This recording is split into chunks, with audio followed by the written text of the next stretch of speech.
Welcome back to Sledgehammer Horror, guys. I am Ken Sledge, and let's talk horror. Now, today I'm joined by the amazing Curtis and Jenks of Twisted Locker. How you doing today, guys? Awesome. Nice to meet you, buddy. Yeah. Yeah, it's a pleasure, pal. Thank you. No, it's absolutely my honor. I'm so glad to have you guys here. But before we talk about why you're here, I would like for the people that don't know you to get to know you a little bit. You guys are cousins from Wales. A little bit of an age gap between you, just a little bit of like 15 years or something like that. But you guys have always been close due to your love of horror movies, and starting a podcast together is something that you guys have wanted to do for a long time, as well as making movies. But in January of 2024, you just decided, you know what, let's do it. Let's go for it. So that's when you guys created Twisted Locker. So what gave you the boost and the drive to say, you know what, let's just do it. Let's make this happen.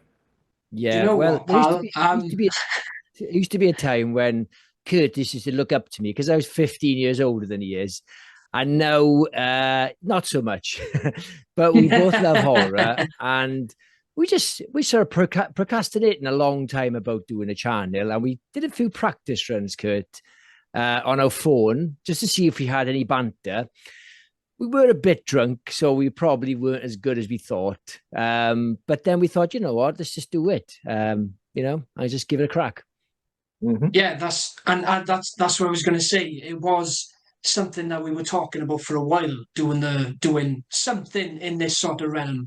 Podcast was like the last thing we thought about doing, and when we were going to do it, it was just going to be our voices. We were never going to show our faces. We never thought we'd get to a point where, we were doing lives and showing our faces and talking. But we got drunk one night. We got back to my house and we put a phone in between the two of us and said, right, what are we going to talk about? Let's talk about the best remix ever made. So Yeah. we chucked the phone down in between us, started talking, drunk. And we thought we aced it. And then we listened back in the morning and we thought, oh my God, we got so much work to do. Yeah. Yeah. Well, it's just like, somebody with sports. You put it on film, you go back, you watch film, learn how you can get better, see what you did wrong, see what you did right. And that's the beauty of this, is we have the technology now to be able to pretty much master our craft from home. So, Yeah. Yeah.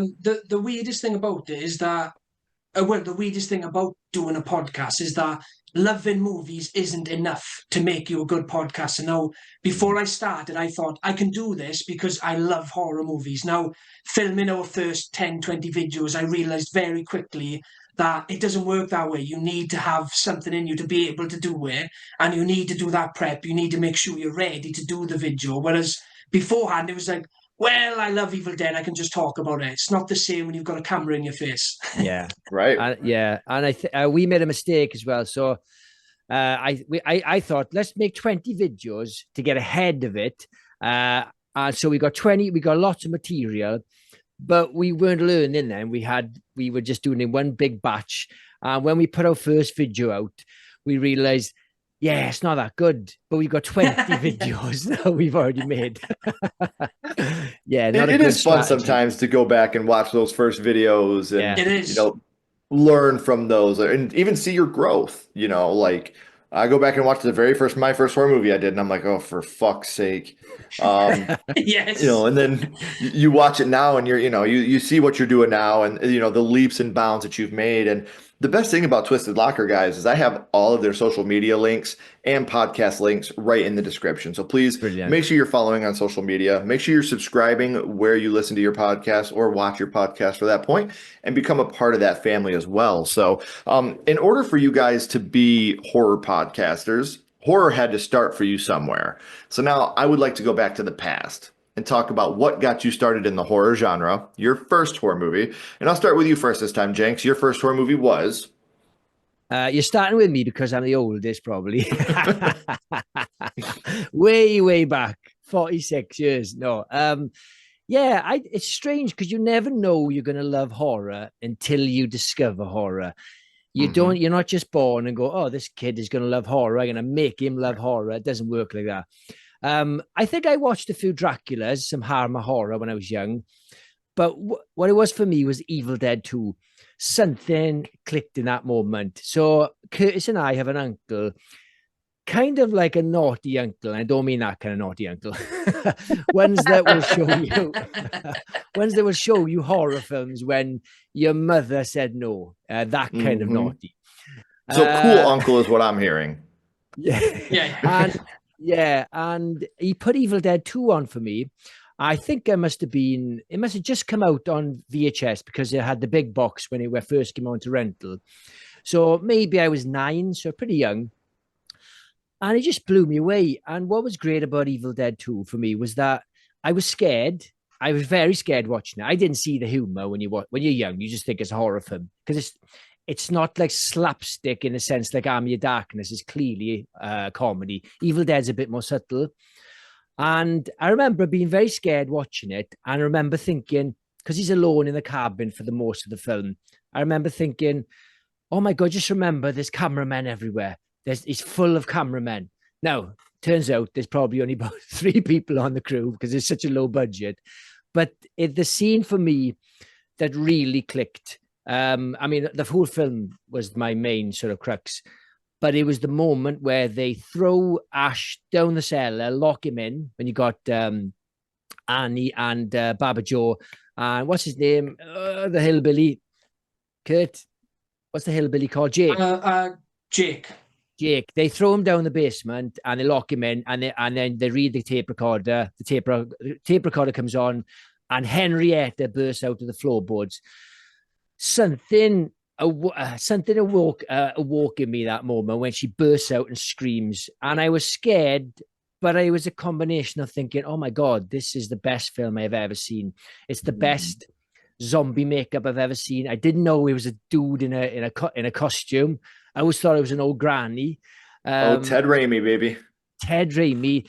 I was saying to Curtis the other day, it's the second best female dressed up as a woman after Mrs. Doubtfire.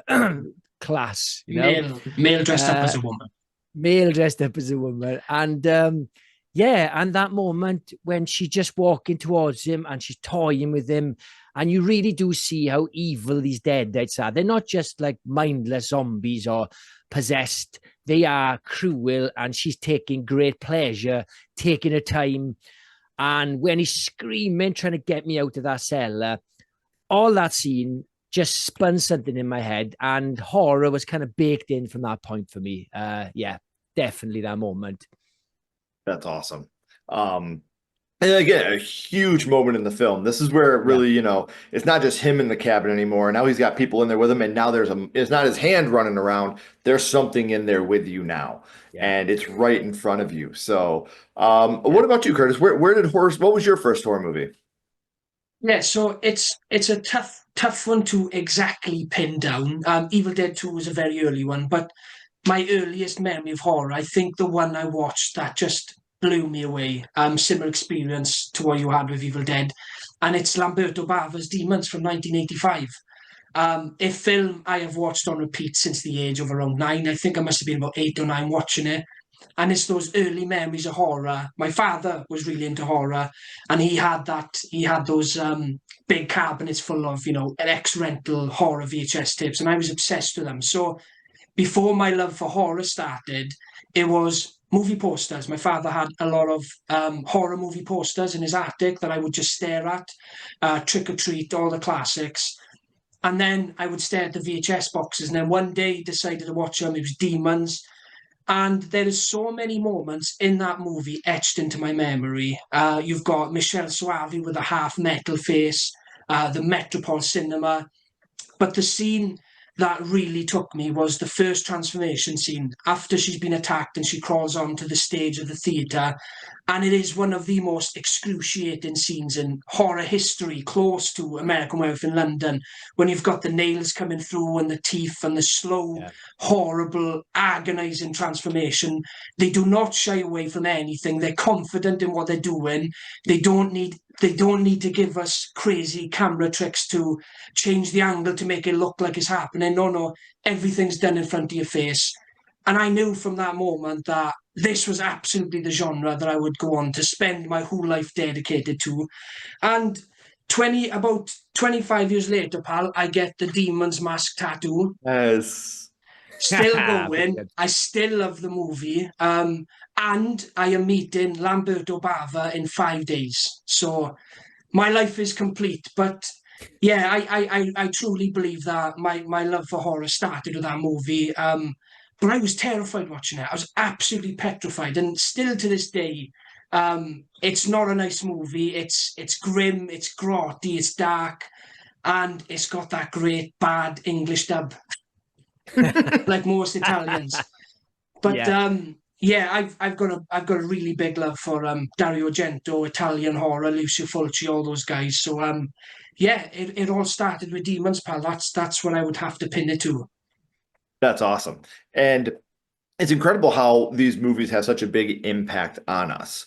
As kids we're watching it, it's just like, oh, it's a horror movie, whatever. But then we get older and we're like, you know what? Like if I wouldn't have watched this movie, whether it was Evil Dead 2 or Demons or House, if I didn't watch this when I watched it, maybe I wouldn't be the human Yeah. being I am today, let alone the horror fan I am today. So, Jenks, we know which scene affected you the most from Evil Dead 2, but what would you say your favorite scene from that film is? Um, it is probably that anything basically with Henrietta. Now, I don't like shitting on one of my favorite films. Because I love it so much, I kind of can shit on it because it's like a friend poking fun. I just wish Henrietta didn't turn into that monster with a long neck. I don't know what the decision was, because Henrietta is so badass without anything else. She doesn't need to transform. So I suppose maybe he wanted to make it a bit more slapstick, but it's when she comes out of the cell at the end of the final battle, and she's screaming and she's shaking, and then as she's kind of transforming, that moment when she's screaming and shaking, as scary as it is, there's no way anybody could be more scared when she turns into that like silly dinosaur thing. I think Yeah. they purposely did that just to have Bruce cut her head off. Yeah, yeah. Yeah, Absolutely. Yeah, yeah, you yeah. haven't cut anything off in a while, And Bruce. and the fat in neck. Yeah. Yeah, yeah. Yeah. But So yeah, it's very difficult to pinpoint. Like my favorite film of all time is Return of the Living Dead, and I can't pinpoint many scenes. I just love the whole film. But with Evil Dead 2, it's just a cluster of amazing scenes. Like, and I think that's why I always gravitate. Like, I like Army Darkness, but Mhm. it's a bit too slapstick for me. I still enjoy it. I just love I think Sam Raimi had the perfect blend of horror and comedy, because with Shaun of the Dead, for example, it's clearly a comedy and horror. But when you don't even know it's a horror, that's the sweet spot for me, I think. Like a true black comedy. Yeah. See, I can't talk no shit 'cause I absolutely love, Shaun of the Dead is probably one of my favorite movies of all time. Like that's one of Yeah, those I love movies it. that like, yeah, I go back and forth on which one I like more, that or Hot Fuzz, because I really am a huge fan of both of them. And so I Yeah, definitely know where you're coming yeah, with that too. I think for me, like with those, I think Hot Fuzz is the better movie, but I gravitate to Shaun because I love zombies. That's pretty Sure. much it. Yeah, I did a whole retrospective on Hot Fuzz and defending the fact that I believe it's truly a horror movie. I think Hot Fuzz is more like I don't know, more like The Wicker Man, like that folk Yeah, horror. It's like a folk horror with like a slasher aspect to it, with also yeah, a police procedural. So I yeah. will argue that all day, every day. So I, I, I think Hot Fuzz has got one of the greatest scripts ever written. I think genuinely, like I love Tarantino, but I think Hot Fuzz could be the punchiest, cleverest. Every line is perfect script I've Mhm. ever read. I've ever seen on screen. And the amount of foreshadowing they do in that movie is Yeah. nothing less than brilliant. It's Like amazing. Yeah, yeah. it's so good. So well, we know what scene affected you the most, Curtis, from Demons, but what would you say your favorite scene from that film is? Any scene with Bobby Rhodes in there, the coolest pimp in the world. No, it's got to be, because I'm sick. It's got to be the scalping scene where Greta Oh, rips the girl's hair yeah. back and just scalps her. Again, like I said, with the transformation scene on the stage, they were showing off. Sergio Stavletti was showing off when he was making this movie. Look what I can do, because this is a movie that came after Evil Dead, and it was definitely inspired by it. And if I say so myself, the effects are better in this movie. I feel like they pushed the boundaries to another level with this movie. But yeah, similar with Evil Dead 2, there's so many standout moments in this movie. I mean, they're in the Metropole Cinema within the first 15 minutes, and then it's all hell breaks loose. And I love one location movies. I love movies set pressure locker, one location movies, and they're stuck in the cinema for the whole film. So it's hard to pin down the greatest moment in the movie because there's so many. But it's either the blind guy getting his eyes gouged out, because I just think it's extra nasty because he can't see anyway, or the scalping scene has got to be. Yeah. But then again, like they definitely went all out when they were going with their kills in that movie. So you'll love to see it. Film. Yes. Yes. 100%. So now in Hollywood, remakes, requels, sequels, it's kind of all the rage. They're doing it all the time. Curtis, would you like to see them try to remake Demons today? So I've always had an idea for a Demons movie, as if I'm in the position to make one. But I would love them to do Demons. I want it set in the 80s in a nightclub. Similar scenario to how the first Demons is. We've got a big event being held at a nightclub. Maybe it's opening night. Everyone storms this building, the hottest nightclub in town. And obviously they all get bricked in like they do in the first one. They all try and escape is bricked. And I want them to get possessed, something to do with the music, and get the mask into it. But I'd love to take it back to the 80s and set in a nightclub. Yeah. That would actually be sick. I think that would be dope as hell. So since I was small, I always had the idea of, I'd love to see Demons set in a nightclub, or like they did with the second one in a high-rise tower. I wish it kept going and you just put it in different settings.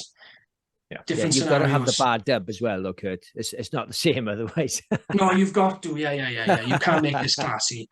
It's the best line ever is Bobby Rhodes, and he doesn't even look like he's saying this, but when he says, "Shut up, you stupid bitch," it's so funny, and it's so out of nowhere.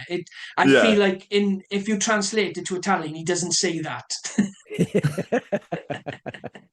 That's what makes it even better, because how am I gonna know? Yeah, exactly. Yeah, and in the second one, he's like a hero. He's the gym instructor, isn't he? Yeah. And you kind of rooting for him. Yeah, he's a great what's great about them as well is that whenever there's a young kid in any Italian horror movie, it's always clearly an adult doing a kid's voice, because they're always like, "No, mommy." And you know for a fact they have not hired a kid to do that voice. It's an adult putting on a voice. Right. You know, the opening scene of Phenomena when she goes into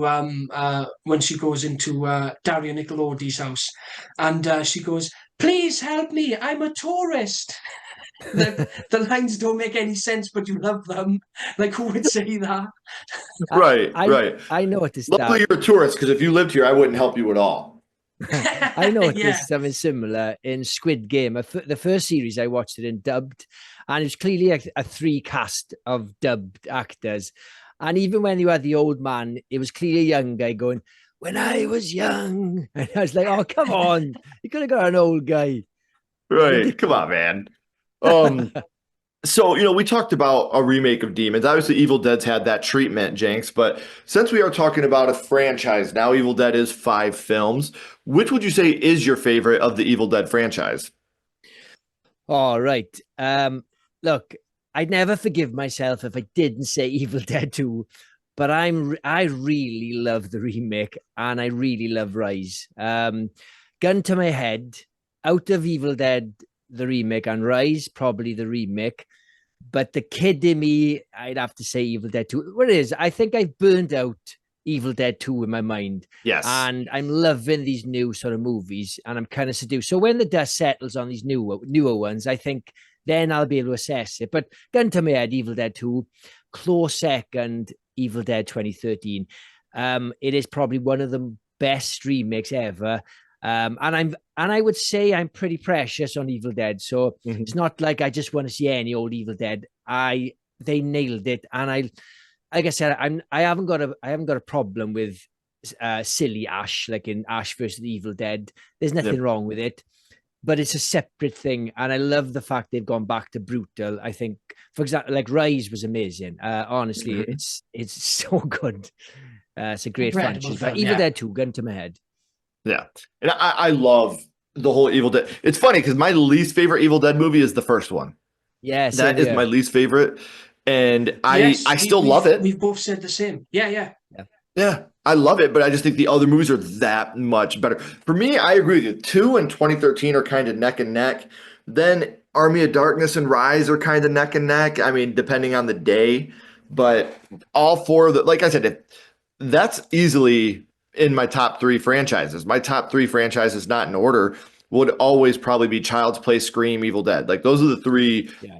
like to me, best horror franchises when it comes to quality of each film. None of them really have a huge stinker. I know you can make the argument about Seed of Chucky, but damn, those kills really hold that movie up for me because those kills are fucking Yeah. incredible in that movie. So, Yeah, um, we did yesterday we did a horror ranking franchise, and we had to make a separate tier for Evil Dead because mhm, all the franchises we talked about had stinkers. Like Final Destination is a really strong franchise, but number 4 is unanimously the weakest one, quite a shit one. But mhm. Evil Dead, in spite of the fact that the Evil Dead one's a bit dated, it's the perfect franchise. There's no Agreed. stinkers, and that's a rare thing. 100% agree. I think that it's an amazing franchise. Not one bad movie in the bunch, not one. And that's very hard to say. Um, so, Jinx, we know that your favorite horror movie is Return of the Living Dead. You know, we do know that. But, Curtis, you haven't spoiled me yet. So, my little buddy Ghostface is here, and he has a question for you. What's your favorite scary movie, Curtis? What is your favorite horror movie of all time? Touche. I love that. So, my favorite movie of all time, not just horror, would be John Carpenter's The Thing. Mhm. Similar to with Demons, it's a very early one that my father showed me. And John Carpenter, as I've grown older, he's just someone I've grown to appreciate so much as an adult, just for the body of work that he's got, how consistent he was when he was on top form. He had a run of about 8 solid movies, unstoppable, an auteur, absolutely an auteur. But I think The Thing is absolutely on top of the pile for his greatest movie. I, as much as I love The Fog, Escape from New York, Halloween, Prince of Darkness, all those great movies, I think The Thing is leaps and bounds ahead of anything.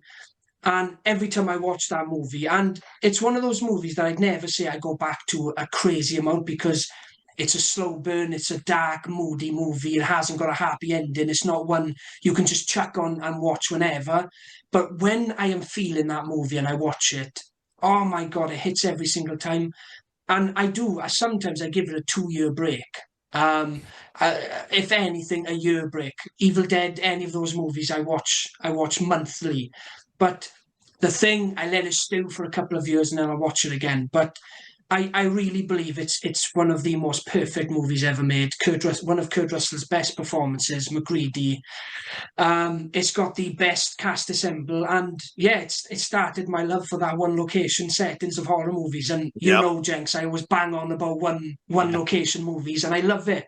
I love yeah. it when you grab a bunch of quirky characters, chuck them in one location. There's danger. What are they going to do? And The Thing does it best. No one trusts each other, everybody's paranoid, and what happens in that film because of that is what makes the film great. Yeah, I just think it's a perfect film. It's by far my favorite movie. Mhm. And universally, probably the best horror movie of all time. Um, Yes, yeah, yeah. I don't think anybody could, argue, you could make the argument for or against it. I have a hard time arguing that there's a better made horror movie than The Thing. Like it's that Yes. damn good. So, I've had an amazing time talking to you guys about your first horror movie, your favorite horror movie. But before I let you go, we always bounce back to the same question, and I'll start with you first this time, Jenks. We are going to be ranking Evil Dead 2 on a skull count. Now, we're not ranking it on acting, production, score, anything like that. We're not being critics. what we're doing here, Jenks, is ranking this movie on how much it affected you on your first viewing. So 0 skulls being not effective, 5 being extremely effective. You can use half and quarter skulls anywhere in the middle. Jenks, what would your ranking of Evil Dead 2 be? It would be a 5. Top tier. I figured it had to be. It changed everything. It made me love horror. It made me want to be a writer. It made me fall in love with Sam Raimi, Bruce Campbell. I honestly, I used to jump on anything Sam Raimi did just because he was attached to Evil Dead. Even the really shit ones he's done, and he's done some shit. I'll say he has some shit out there. So what about you, Curtis? When we're talking about demons, what would you give that 0 to 5? It's nothing less than 5. Absolutely. Like I said when I was talking about it, it's had the most impact on me in my life. My love of movies, the type of movies that I love, how nasty I love my movies. Yeah, absolutely a 5 for me on Demons. And I 100% get it. Like I said, these movies, they created who we are as people. And like I said, not just horror fans. Like they've created who we are as human beings, and that to me cannot be replaced. 100%. Like I will always say that horror movies are my personality. It's not just, oh, that's Curtis, he likes horrors. It's like, no, that is my whole personality. Everything about me is from the movies that I watched, bar the killing. Yep. I'm a pretty nice guy, but. Yeah, absolutely. And same with you, Jenks, I'm sure. Horror is a personality, not just a hobby, Yeah. And it is because, like you said, and you said you're a nice guy. I feel like people that watch horror and understand horror are the nicest people on the planet. Yeah. Totally. 100%. Yeah, 100%. Trying to break that stigma of horror fans want to kill people. Like that's the dumbest shit I've ever heard in my life. If I'm a big fan of NASCAR, it doesn't mean I want to run around in circles all the time. It's ridiculous to me. Do you know what I think it is? Is that a lot of it is escapism. Now, I don't like to see horrible things in real life, and I'm quite an empath, but when it comes to movies, I don't mind seeing this dark stuff, and I think it's escapism. It's watching something because you're safe and going, I can watch this because it's not real and I'm safe watching it. And that's how it started from a young age, and it's about differentiating reality and movies. Yeah, and it is. Yeah, and for me, like I think if you go to a horror con, you can see the vibe is so friendly, and there's no snobbery. You can be a Chucky fan or you can be a Babadook fan. You can have a debate, but it's always banter. Hopefully, most of the time it should be banter. Nobody really cares. There's plenty of gatekeepers, Jenks. Oh, there definitely is the gatekeepers, and they drive me absolutely insane. Like, there's plenty of horror movies that I don't like that people do, and I think that's fine. There's plenty of horror movies that I don't like that people do. I'm not a fan of Trick or Treat. And everybody thinks that I'm crazy. I'm like, I like the idea. I love horror anthologies. I think everything about it's fine. It just doesn't do anything for me. I don't know what it is. Like, there's nothing special about that movie to me. So I'm the same with Halloween. I got no beef with Michael Myers, but that series has never connected me. And in this sort of in this field, I am probably the odd one out. Well, I mean, I think that it's I think that it's a very boring. The original is a very boring movie, and I get shit for that all the time. Yeah. I'm like, I get it. I'm glad it did what it did. I'm glad that it really, helped to rejuvenate the slasher craze. And I feel like where it was different than other slashers, especially at the time, was they focused on their villain and their heroine just as much. You're learning just as much of it. It's not like Billy from Black Christmas where you don't ever see him. It's not like Texas Chainsaw Massacre, where you get to know Leatherface a little bit, but you don't know his backstory, what his life is. You just know his family and how crazy they are. But with this one, you have just as much knowledge of both Michael and Laurie, which so you have your vested interest in both of them. And so I think slashers after that, we started to get Jason and Freddy, where the slasher themselves was at the forefront of the movie, not just the heroine. So Yeah. I think that was another huge reason why Halloween did what it did, and that fucking score is fantastic. But Yeah. man, it's just, man, there's so many Game moments in that movie changer. where it's like, hey, look, Michael's in the sheets. Hey, look, Michael's gone. Hey, look, Michael's behind a bush. Oh, look, Michael's gone. I'm like, oh, fucking kill someone, Michael. It's like that Hurry scene up in and kill Scary someone. Movie. Yeah, it's like that scene in Scary Movie when Ghostface hides. She looks away and he runs quickly. And you're like, Michael Myers would have to do that every single time. Like Batman would have to do it every time he Well, there's disappears. one shot if you watch the original Halloween, and it drives me so crazy. Like you see Michael in the sheets, the camera pans up to Laurie, and she's staring the whole time, and then the camera goes back and he's gone. Like us as the viewer didn't, but Laurie didn't look away. So like, what did he do? Was he just like, like like she's looking the whole time, man. Like Yeah, I it call just drives me bullshit. nuts. Right. So again, I want to thank you guys for taking time out of your day and your evening to come and hang out with me and talk about how horror started for you. And don't forget, guys, all their social media links, their podcast links are in the description of this video. So please make sure you're liking, make sure you're going and subscribing and following on social media to become a part of that family as well. Jenks, Curtis, please don't go anywhere. I got a couple more questions for you. Everyone else, if you haven't already, please like, comment, and subscribe. It does help build the channel more than you know. And follow Sledgehammer Horror on social media. Those links are in the description as well. But until next time, keep talking horror, stay what you are, and we'll see you guys soon.